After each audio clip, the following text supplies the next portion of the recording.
पितृपक्ष की पौराणिक कथा। जोगी तथा भोगी दो भाई थे, दोनों अलग अलग रहते थे। जोगी धनी था और भोगी निर्धन। दोनों में परस्पर बड़ा प्रेम था। जोगी की पत्नी को धन का अभिमान था, किंतु भोगी की पत्नी बड़ी सरल हृदय थी। पितृपक्ष आने पर जोगी की पत्नी ने उससे पितरों का श्राद्ध करने के लिए कहा तो जोगी इसे व्यर्थ का कार्य समझकर टालने की चेष्टा करने लगा, किंतु उसकी पत्नी समझती थी कि यदि ऐसा नहीं करेंगे तो लोग बातें बनाएंगे। फिर उसे अपने मायके वालों को दावत पर बुलाने और अपनी शान दिखाने का यह उचित अवसर लगा। अतः वह बोली, आप शायद मेरी परेशानी की वजह से ऐसा कह रहे हैं, किंतु इसमें मुझे कोई परेशानी नहीं होगी। मैं भोगी की पत्नी को बुला लूंगी, दोनों मिलकर सारा काम कर लेंगी। फिर उसने जोगी को अपने पीहर न्योता देने के लिए भेज दिया। दूसरे दिन उसके बुलाने पर भोगी की पत्नी सुबह सवेरे आकर काम में जुट गई। उसने रसोई तैयार की, अनेक पकवान बनाए, फिर सभी काम निपटाकर अपने घर आ गई। आखिर उसे भी तो पितरों का श्राद्ध तर्पण करना था। इस अवसर पर न जोगी की पत्नी ने उसे रोका, न वह रुकी। शीघ्र ही दोपहर हो गई। पितर भूमि पर उतरे। जोगी भोगी के पितर पहले जोगी के यहाँ गए तो क्या देखते हैं कि उसके ससुराल वाले वहाँ भोजन पर जुटे हुए हैं।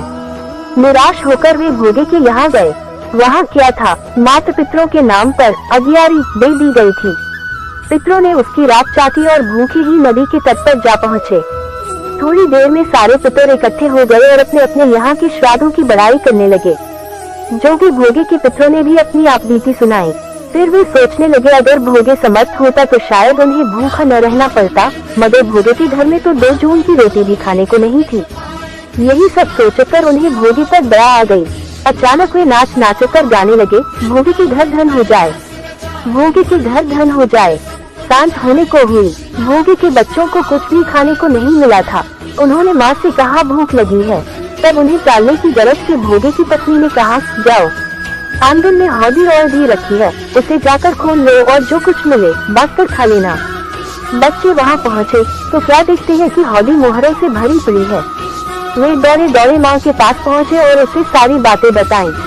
आंगन में आकर भोगे की पत्नी ने ये सब कुछ देखा तो वह भी हैरान रह गई।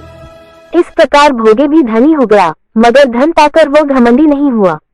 दूसरे साल का पितृपक्ष आया। श्राद्ध के दिन भोगे की स्त्री ने 56 प्रकार के व्यंजन बनाए। ब्राह्मणों को बुलाकर श्राद्ध किया, भोजन कराया, दक्षिणा दी। जेठ जेठानी को सोने चांदी के बर्तनों में भोजन कराया। इससे पितर बड़े प्रसन्न तथा तृप्त हुए।